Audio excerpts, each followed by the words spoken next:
जाले रहनुमा को बर वक्त इंतखाबात की उम्मीद। जैकबाबाद में प्रेस कॉन्फ्रेंस करते हुए बिलावल भुट्टो ने कहा, चाहते हैं जल्द इलेक्शन हो जाए। पीपल्स पार्टी हर वक्त इलेक्शन के लिए तैयार है, इंतखाबात में भरपूर कामयाब होंगे। जो भी जमहूरी सियासतदान है वो यही कहेगा कि हर मसले का हल इलेक्शन है। मौलाना फजलुर रहमान जमहूरी सियासतदान हैं, मेरा नहीं ख्याल वो इलेक्शन मुखालिफ हैं। नवाज शरीफ की वतन वापसी पर तंज के तीर चलाए, बोले कहा नून लीग की वो तैयारी नजर नहीं आ रही, चाहिए था कि गली गली खैर मकदमी बैनर लगे होते। नून लीग के वजीर जो हमारे साथ थे पता नहीं कहां गायब हो गए। अच्छा हुआ ख्वाजा आसिफ सामने आए। नून लीग का सारा बोझ शरीफ खानदान को नहीं उठाना चाहिए।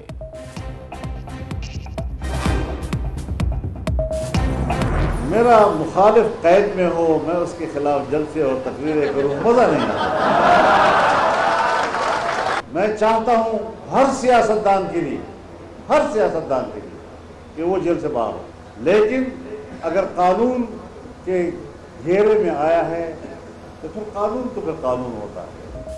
सियासत के मौलाना जल्द इलेक्शन का मुतालबा करने वालों को डराने लगे। कहा, आप इंतखाबात की फिक्र में है, इधर रियासत डूब रही है। इलेक्शन हुआ तो इंतखाबी अमल बिल्कुल मखदूश हो जाएगा।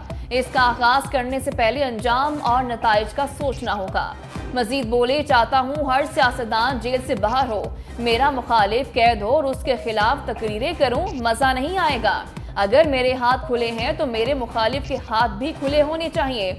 अगर वह कानून के घेरे में आया है तो फिर कानून से कोई मुस्तस्ना नहीं। एक सफीर ने मुलाकात में कहा, चेयरमैन पीटीआई की गिरफ्तारी पर तशवीश है। मैंने कहा 3 मरतबा का वज़ीर-ए-आज़म सी क्लास में था। ख्वाजा आसिफ ने नवाज शरीफ को निजात दहिंदा करार दे दिया। सियालकोट में प्रेस कॉन्फ्रेंस करते हुए कहा कि लीगी कायद वापस आ रहे हैं, वो चौथी बार वजीर आजम बनकर मुल्की मसाइल हल करेंगे। माजी में भी नवाज शरीफ ने महंगाई, दहशतगर्दी और बेरोजगारी को लगाम डाली, अब भी नवाज शरीफ ही मुल्क को IMF से निजात दिलाएंगे। महंगाई का मलबा फिर साबिक हुकूमत पर गिराया। कहा, पीटीआई का 4 साल दौर तबाही का दौर था, हमने बहुत ठीक करने की कोशिश की, लेकिन कई जगहों पर हम ठीक कर पाए हैं और कहीं पर नहीं। महंगाई का जिन बेकाबू है, पीटीआई हुकूमत ने मुल्क को दिवालिया कर दिया। इलेक्शन में किसी पार्टी को माइनस करना मुश्किल है। खुर्शीद शाह की सियासी जमातों को तंबीह। कहा, हालात बहुत मुश्किल हैं, पता नहीं इलेक्शन कब होंगे। आज हम जिस नहज पर हैं इसमें कसूर आमराना हुकूमतों का है। जब हुकूमत चल रही थी, तरक्की तेजी से हो रही थी, मार्शल लॉ ने खतरनाक कुएं में धकेल दिया था जिससे बाहर नहीं निकल सके।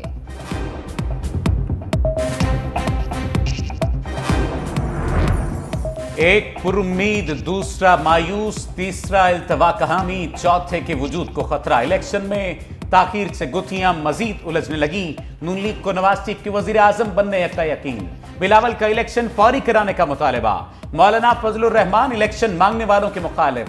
तहरीक इंसाफ के मुस्तकबिल पर बेयकीनी के साए। इलेक्शन में 3.5 महीने रह गए, पेचीदगियां खत्म होने की बजाय मजीद संगीन हो गईं। बड़ी सियासी जमातों में किसको किससे खतरा, तफसीलात देखिए हेडलाइंस के बाद न्यूज बुलेटिन में। अडियाला जेल में बिजली का बड़ा ब्रेकडाउन। लोड शेडिंग के बायस कैदियों को मुश्किलात। सप्लाई मुअत्तल होने से जेल में नस्ब, मोबाइल जैमर्स भी बंद। जेल में साबिक वज़ीर-ए-आज़म और चेयरमैन पीटीआई पाबंदे सलासर, साबिक वज़ीर ख़ारजा शाह महमूद कुरैशी और साबिक वज़ीर आला पंजाब परवेज़ इलाही भी अडियाला जेल में कैद। जेल इंतजामिया के मुताबिक बिजली बहाली के लिए टीमें काम कर रही हैं।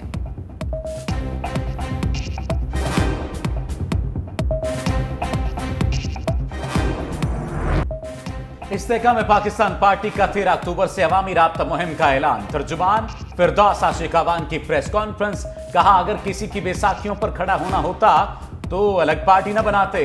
इस्तेहकाम में पाकिस्तान पार्टी रिवायती सियासत नहीं करेगी। 21 अक्टूबर को एक VIP पाकिस्तान आ रहा है। आने वाला मेहमान 21 तोपों की सलामी का हकदार है। दिल के आर्जे की रिपोर्ट से वोटर्स को जिक पहुंचती है, तमाम जमातों का मुकाबला करेंगे।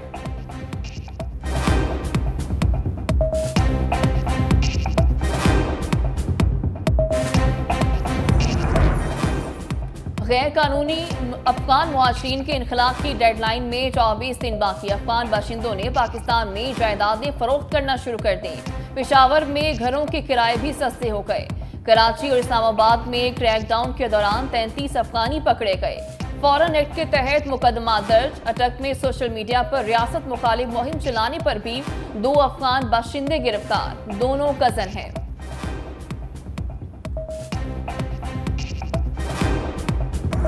महंगाई के मारों के लिए खुशखबरी, पाकिस्तान में भी पेट्रोलियम मसनूआत सस्ती होने का इम्कान। पेट्रोल की कीमत 38 और डीजल की कीमत में 18 रुपए कमी मुतवक्के। आर्मी चीफ की हिदायत पर क्रैकडाउन का असर पेट्रोल की कीमत पर भी पड़ेगा। आलमी मार्केट में तेल की कीमत में कमी और पाकिस्तानी रुपए की कदर में मुसलसल इजाफे के बायस पेट्रोलियम मसनूआत की कीमतें कम होंगी। हुकूमत हतमी फैसला 15 अक्टूबर को करेगी।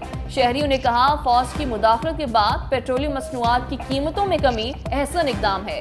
निगरान हुकूमत रिलीफ फराहम करने के लिए इकदाम करे।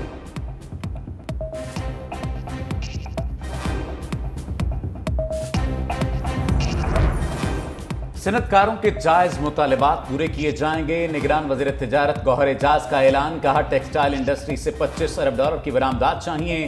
पंजाब में कपास की रिकॉर्ड फसल काश्त हुई, जिसका क्रेडिट मोहसिन नकवी को जाता है। वज़ीर आला पंजाब बोले, किसानों को मराहत देकर इजाफी कॉटन पैदा की। गंदम की फी एकड़ पैदावार बढ़ाने के लिए सरतोड़ कोशिश कर रहे हैं। मईशत में बेहतरी के आसार, मुल्की बरामदात बढ़ने लगी। जुलाई से अगस्त के दौरान चीन को 35 करोड़ डॉलर से जायद की बरामदात रिकॉर्ड। स्टेट बैंक के मुताबिक रवा माली साल के पहले 2 माह के दौरान 5.16% का इजाफा रिकॉर्ड किया गया।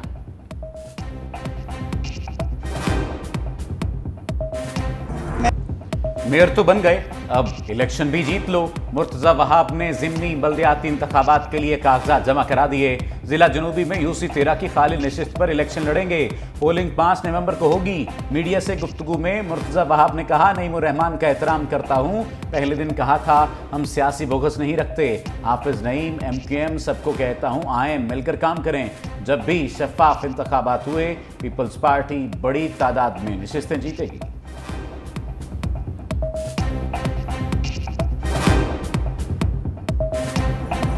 हाफिज नईम के पीपल्स पार्टी पर लफ्जी वार, कहा सिंध हुकूमत ने कराची का बेड़ा गर्क किया, सरकारी इदारे तबाह किए। सर्कुलर रेलवे और केपुर मंसूबा इल्तवा का शिकार है। सूबे में स्कूलों और कॉलेजों का बुरा हाल है। जराइम उन आबादियों में जन्म लेते हैं जहाँ मुआशी सूरत हाल खराब हो। किराए पर असलहा मिलता है तो स्ट्रीट क्राइम कैसे रुकेंगे। अमीर जमात इस्लामी कराची का बिजली की कीमतों में इजाफे के खिलाफ कल गवर्नर हाउस सिंध के सामने धरने का ऐलान।